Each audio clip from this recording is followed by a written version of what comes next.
যা, এবার যা এখান থেকে। কেন? যা বলছি। যমুনাই তোকে একদিন সিধে করবে, দেখছি তো তুই ধীরে ধীরে ভাঙছিস। দেখিস একদিন তুই যমুনাকে নিয়ে না এমন আতিক্ষেতা করবি, আজ আমি সেটা বলে রাখলাম। যমুনাকে তুই মাথায় তুলে রাখবি রে, মাথায় তুলে রাখবি।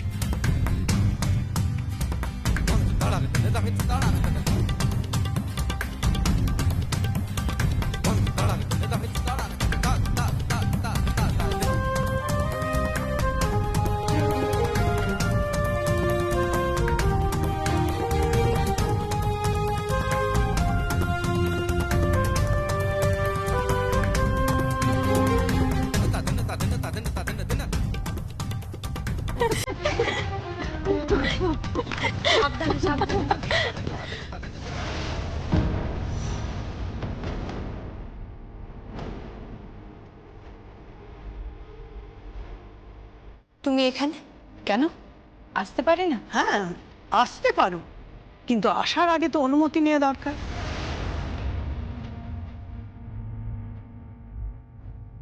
আরে এটা তো কোনো বেড়ানোর জায়গা নয়, না জানিয়ে হুট করে চলে এলে। তাই নাকি? একসময় আপনারাই আমাকে এই বাড়িতে নিয়ে এসেছিলেন, আমাকে কথা দিয়েছিলেন যে চিরকালের মতন আমি এই বাড়িতেই থাকবো, কিন্তু আজকে হঠাৎ এই জায়গাটা আমার অন্য কেউ নিয়ে নিয়েছে, এই যমুনা, তাই না? আর যা একটা কথা বলি, কেউ কারোর জায়গা সংসারে নিতে পারে না। ইনফ্যাক্ট যমুনা তোমার জায়গা নেয়নি, এটা যমুনারই জায়গা ছিল, যমুনা সেই জায়গাটাই পেয়েছে। ওটা না ওপর থেকে ঠিক হয়ে আসে। ভাগ্যিস যমুনা এই জায়গাটা নিয়েছে, যমুনা এবাড়ির বউ হয়ে এসেছে।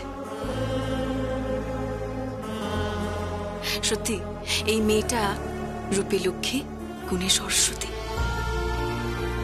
যাকে বলে না অল স্কোয়ার, একদম সেরকম। সব জানে।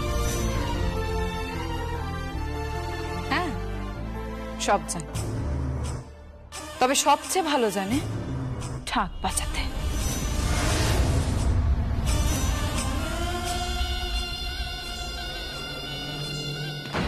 শুনলাম রায়বাড়িতে অনেক বড় উৎসব, গীতের বিয়ে ফিক্সড হয়ে গেছে, শুনে খুব খুশি হলাম। আর যা, তুমি কি এই কথাটা বলতেই এখানে এসেছো? না, আমি এসেছি গীতকে কংগ্রাচুলেট করতে আর নিমন্ত্রণ করতে। নিমন্ত্রণ? কিসের নিমন্ত্রণ? 25শে ডিসেম্বর একটা বড় পার্টি হবে, সেই পার্টিতে আমি সঙ্গীত আর তোকে নিমন্ত্রণ করতে এসেছি। তুই তো গাড়ি করো না, ওসব অভদ্র অসভ্য লোকেরা করে। সঙ্গীত? হ্যাঁ, ও সঙ্গীত রায়ের স্ত্রী, ওর পজিশন তোমার আন্দাজ করা উচিত। ওকে তুই তো গাড়ি করার রাইট তোমার নেই। সরি সঙ্গীত, এই ক্লাসের মেয়েদের আমি তুই তো গাড়ি করি।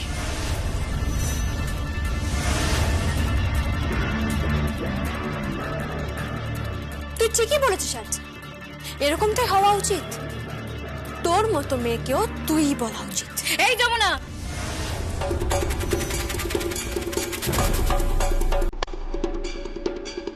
তুমি আমার সামনে দাঁড়িয়ে তুমি আমার স্ত্রীর দিকে আঙুল তুলছো। এটা যমুনার বাড়ি, যমুনা চাইলে তোমাকে এই বাড়ি থেকে ঘাট ধাক্কা দিয়ে বের করতে পারে। আর যা চৌধুরী,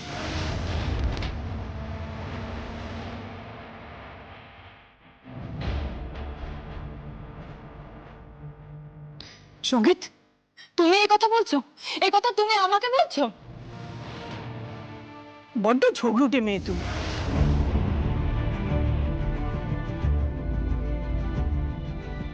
সত্যি ঈশ্বরের খুব বড় আশীর্বাদ যে তুমি এ বাড়ির বউ হয়ে আসোনি। যদি তুমি বউ হয়ে আসতে এ বাড়িতে, তবে আমার এই বাড়িটা ভেঙে একেবারে টুকরো টুকরো হয়ে যেত।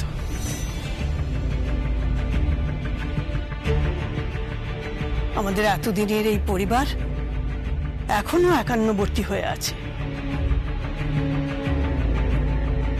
তুমি এলে সব একেবারে ভেঙে চুরে খান খান করে দিতে। বুড়ি, আমিই তো আসবো এই বাড়িতে, আজ না হয় কাল, শুধু সময়ের অপেক্ষা। কি বলতে এসেছো বলো? আমি এটাই বলতে এসেছি যে 25শে ডিসেম্বর একটা বড় পার্টি আছে।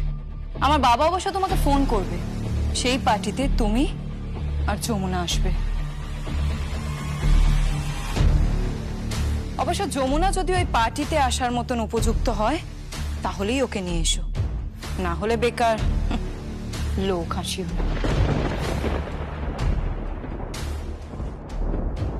লোক কেন হাসবে? আর তুমি ভাবছোই বা কেন যে যমুনা লোক হাসাবে? যমুনা ওই পার্টির উপযুক্ত হয়েই যাবে।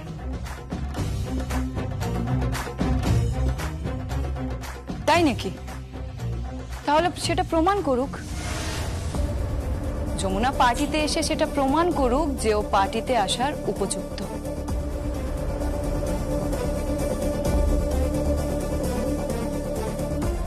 কি যমুনা, আসবে তো?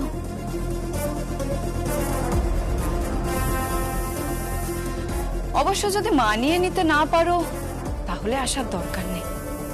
আফটার অল ঠাকির মেয়ে, বড় লোকের পার্টি বলে কথা। ও যাবে, ও এই বাড়ির উপযুক্ত বউ হয়ে উঠেছে, সুতরাং ও যাবে, নিশ্চয়ই যাবে। তুমি চিন্তা করো না, তোমার ওই পার্টিতে ও মধ্যমণি হয়ে থাকবে। ওকে ওকে, থ্যাংক ইউ, বাই।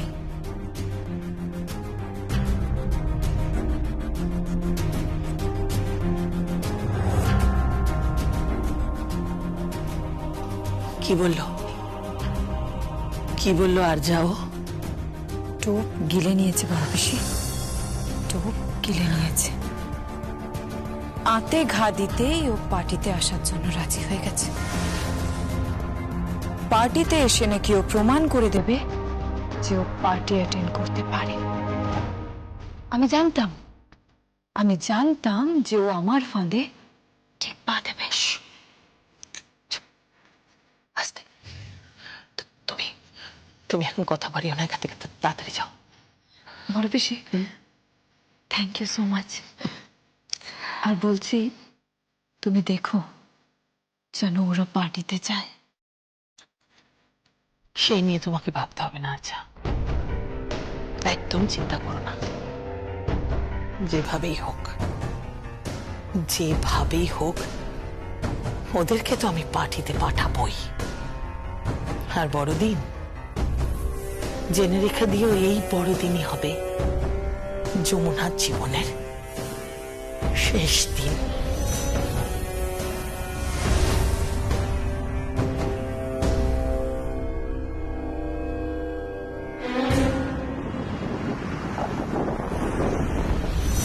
না, কোনো পার্টি হবে না। কেন কেন হবে না বাবা? আমি বারণ করছি, তাই হবে না। তুমি কি বলছো? তোমার একমাত্র মেয়ে সাত করে একটা পার্টি দিতে চাইছে, তুমি বারণ করছো? দেখো, এই পার্টিতে আমার কোনো আপত্তি নেই। আমার আপত্তি ওর ইনভাইটেশন দিতে।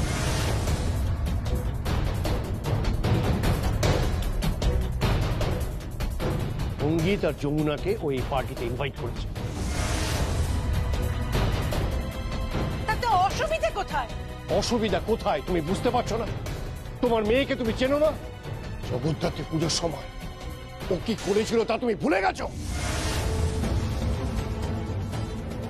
ওই যে মেয়েটা, ওই যমুনা দয়া ও বেঁচে গেছে, তা না হলে পুলিশ ওকে লকআপে পুরতো। আমার কারোর দয়া চাই না বাবা, আমাকে দয়ার কথা বলবে না। আর যমুনার দয়া আমার চাই না। তাহলে আমি একটা সম্বন্ধ দেখেছি, চুপচাপ সেখানে বিয়ে করে নাও। আমার বিয়ে তো হয়ে গেছে বাবা। কি পাগলের মতো তুমি যা তা বলছো? হ্যাঁ বাবা, আমার বিয়ে হয়ে গেছে। মা, মা তুমি বাবাকে বলে দাও আমার বিয়ে হয়ে গেছে, আমি অন্য কাউকে বিয়ে করতে পারবো না, কাউকে বিয়ে করতে পারবো না। আমার মনের মধ্যে একটা নাম খোদাই হয়ে গেছে, আর অন্য কোনো পুরুষের নাম আমার মাথায় আসে না। আমার মাথায় শুধু একটাই নাম আসে, আর সেটা হলো সঙ্গীত, সঙ্গীত আর সঙ্গীত।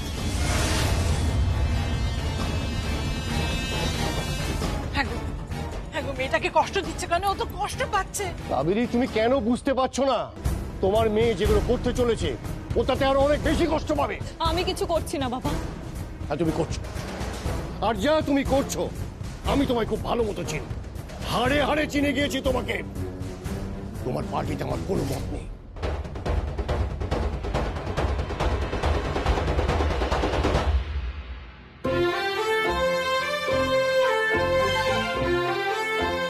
অজুলি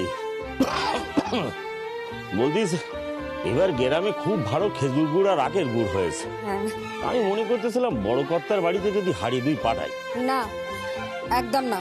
কেন? আরে দূর বাবা, ওরা গুড় টুড় খাবে না, ছুঁড়ে টুড়ে ফেলে দেবে, তারপর নিজেদের মান সম্মান নিয়ে টানা। কি যে বলো তুমি! এই গজা,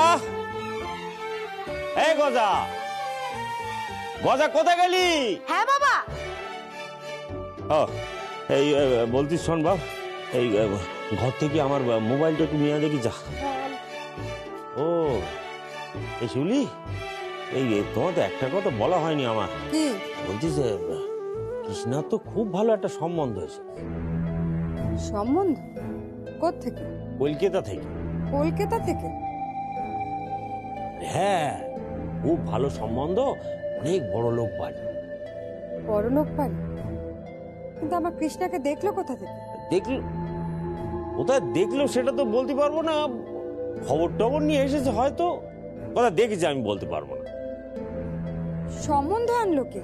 আরে আমাদের সিদাম দাস না পাড়ার, সে সিদামটা খবরটা দিয়েছে। ঠিক আছে, ঠিক আছে বাবা, তাহলে পার্টি আমি বাড়িতে দেব না, অন্য কোথাও দেব।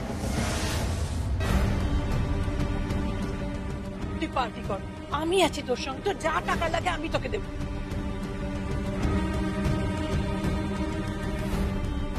কাবেরী শোনো, আমার কথাটা শোনো। আমি তোমার কোনো কথা শুনতে চাই না, তুমি চুপ করো। আমার কথাটা আমি তোমার কোনো কথা শুনতে পারবো না, ব্যাস তুমি চুপ করো। আমার একটা মাত্র মেয়ে, তার সাদা আহ্লাদ আমি পূরণ করতে পারবো না। আর ও তো কোনো অন্যায় করেনি, ওই বাড়ির লোকেরা ওকে বাড়ির বউ করে নিয়ে গিয়েছিল, পুজোর কটা দিন বাড়িতে রেখেও দিয়েছিল, কত স্বপ্ন দেখিয়েছিল, কত স্বপ্ন দেখেছিল সঙ্গীতকে নিয়ে। আমি মা হয়ে মন বুঝতে পারবো না? আমি ওকে কষ্ট দিতে পারবো না, কোনো কষ্ট দিতে পারবো না, ব্যাস।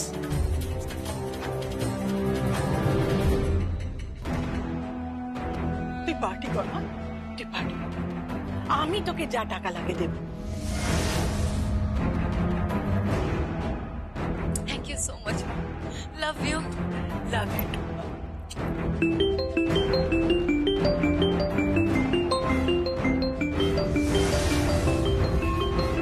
মা, এক মিনিট।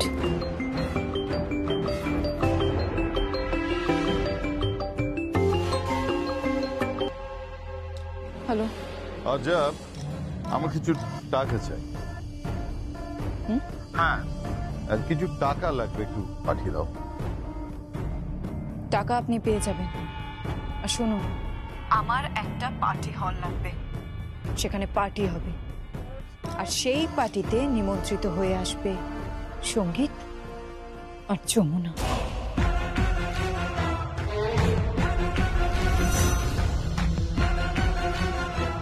বাবা হ্যাঁ, এই নাও। দে দে দে দেখি। হ্যাঁ, বড় কর্তা বাবু, এবার আমি তখন পারিনি, সাঁতার মাথা না, এ হবে না আমার। এই কৃষ্ণা, কৃষ্ণা, আসছি বাবা। এই মা, এই দিদির বাড়ির 9টা একটু ধরতে দেখিন।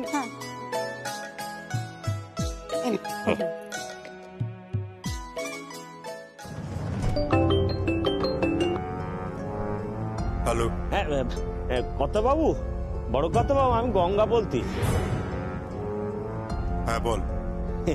বলতিস এবার তো আমাদের গ্রামে খুব ভালো খেজুর গুড় আর ওই আখের গুড় উঠেছে। উঠেছে নাকি?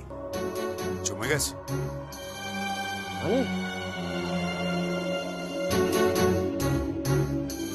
মানে একটু আগে ওই বলছিলাম যে ওই খেজুরের গুড় আখের গুড়ের কথা হচ্ছিল তো, আসলে যমুনা এত ভালো পিঠ মানে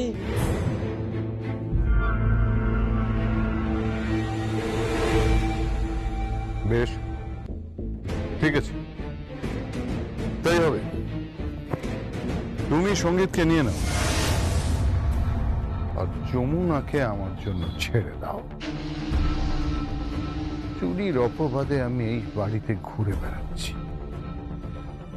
বাড়িতে এত বড় একটা অনুষ্ঠান হয়ে গেল, কেউ আমাকে ডাকলো না, কেউ ডাকলো না।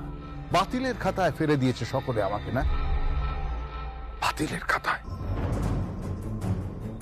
যমুনা আমার জীবনের সবচেয়ে বড় রাহু। যমুনা, আমি রাহু মুক্তি চাই, রাহু মুক্তি। আমি আর আমার এই পরিবার যমুনার কাছ থেকে মুক্তি চাই। আর আমি চাই সঙ্গীতকে।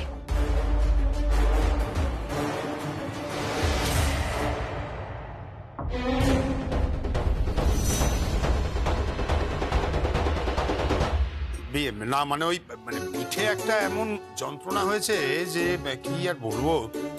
ও ও আপনি চিন্তা করবেন না বাবু, আমার খুব ভালো তেল জানা আছে।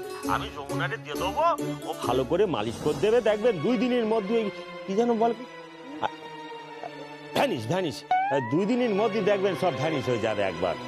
ঠিক আছে ঠিক আছে, তুই যখন বলছিস তাহলে ওই খেজুরের গুড় আর আখের গুড় একটু পাঠিয়ে দিস। হ্যাঁ ভালো কথা, একটু বেশি করে পাঠিয়ে দিস।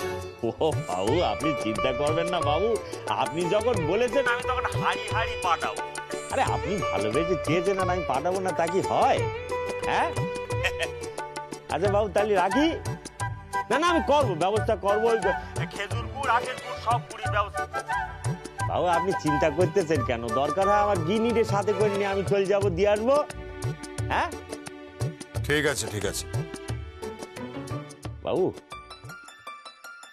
আমার একটা কথা ছিল বাবু, বলছিস আমার মেয়ে ঠিকঠাক সংসার করছিস তো বাবু? না মানে আমার মেয়েরে আপনি পায়ে ঠাই দিয়েছেন তো বাবু?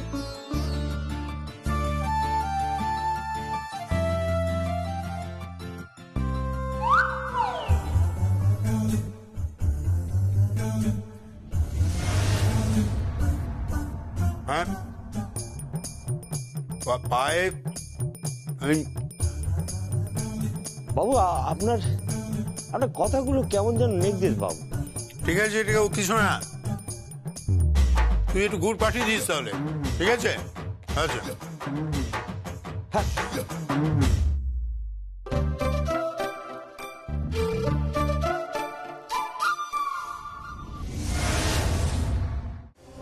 বলো পেশমশাই।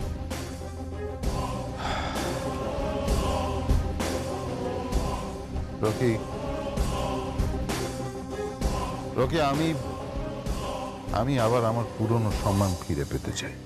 এই বাড়ির জামাই ছিলাম আমি, সকলে আমাকে মাথায় তুলে রাখত।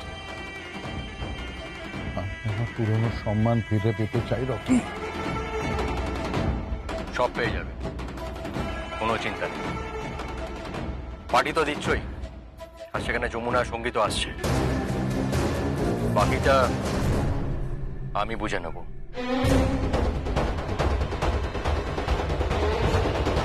আমার মনে হয় বাবু কিছু খেতি কথা বলতেছে। আমার মনে হয় যমুনা খুব ভালো পিঠি তৈরি। কি বুঝলে শিউলি, আমার মনে হয় যমুনা খুব ভালো পিঠি তৈরি করেছিল, আর সেইটাই খেতে বাবু আমার সঙ্গে কথা বলতেছিল। বাবু আমারে ধোকা দিয়েছে। হ্যাঁ আমি বুঝেছি, মতলব বুঝেছি আমি। কিছুতে স্বীকার করবে না আমার মেয়ে যে ভালো পিঠি তৈরি করতে পারে, সেইটা বাবু কিছুতে স্বীকার করবে না।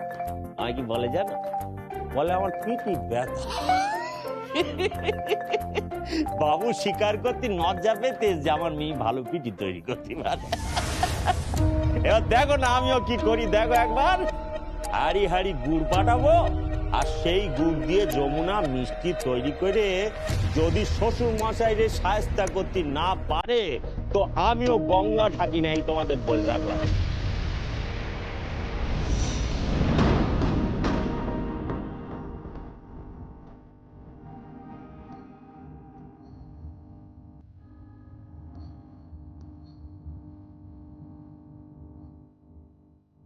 ব্যাপার দাদা, তুমি আমার এখানে? তুমি তুমি এখানে কেন? এখনো তো ভাগাড়ে মরা পড়েনি, শকুন উঠছে কেন? চোপা করবে না, একদম চোখ রাঙাবে না। ভুলে যেও না, আমরা কিন্তু এখন কেদার রায়ের কুটুম। বেশি কথা বললে না একটা ফোন করব, আর ওই যে কেসে তুমি জেলে ছিলে সেই কেসে ভেবে পচে মরবে।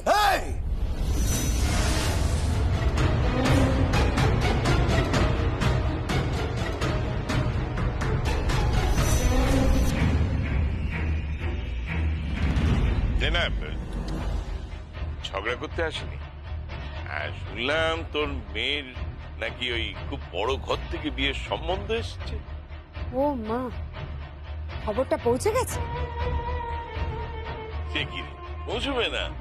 আরে বাবা, গায়ে কি কখনো কোনো খবর চাপা থাকে রে?